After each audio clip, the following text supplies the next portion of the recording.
Добрый день, дорогие друзья! Меня зовут Ольга Батурина, и я очень много лет занимаюсь изучением искусства. А из всего искусства любимый мой вид – это живопись.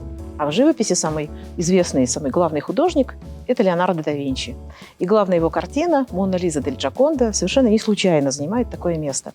Потому что Джоконда – это не совсем портрет. Это картина, которая начинается как портрет, но на самом деле это рассказ обо всем нашем мире, о Вселенной, о человеке в нем. И это картина мира эпохи Ренессанса. Самая, может быть, удивительная эпоха, где человек находился в гармонии с собой и с природой.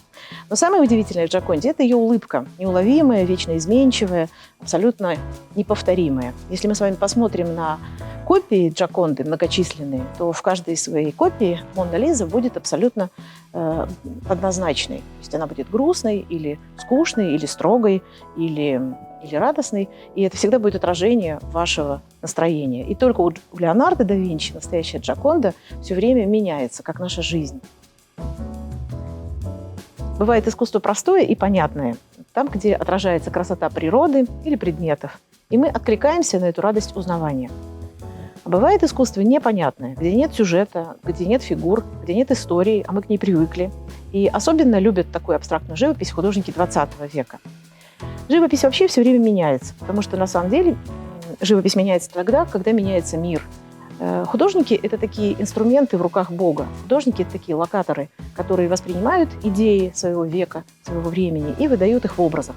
Чем талантливее художник, тем ярче будут эти образы. И еще есть одно свойство такое удивительное в живописи. Живопись никогда не бывает неактуальной.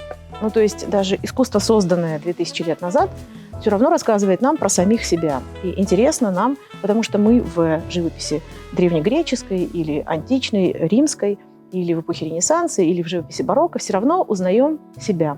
И искусство, в общем-то, это и есть способ познать себя, узнать себя, обнаружить себя, неважно в каком веке.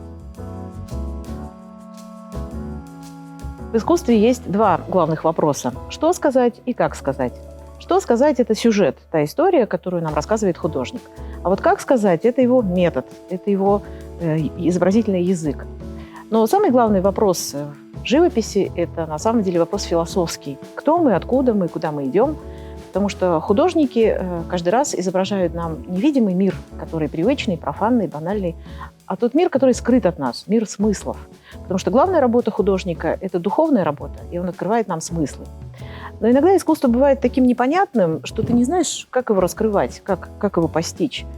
И для себя я выработала такой алгоритм, и вам его тоже советую. Если вы видите искусство абстрактное, нефигуративное и непонятное, то задайте себе мысленно 3 вопроса. Что я вижу, что я чувствую, что я думаю. Если вы ответите хотя бы по одному слову на каждый из этих вопросов, то я вас уверяю, смысл искусства, на который вы смотрите, станет вам ближе. И еще о прекрасном. The Frame – интерьерный телевизор современного человека. В выключенном режиме его экран воспроизводит шедевры искусства, а во включенном – шедевры мирового кинематографа в очень высоком разрешении. На The Frame доступны избранные шедевры из всемирно известных музеев. Выберите категорию, и магазин искусства Art Store предложит вам подборку выдающихся произведений искусства. Откройте для себя коллекцию шедевров Art Store. Оформите подписку на экспозиции лучших музеев мира. Узнайте больше о том, как The Frame меняет представление об искусстве и помогает преображать пространство в вашей жизни.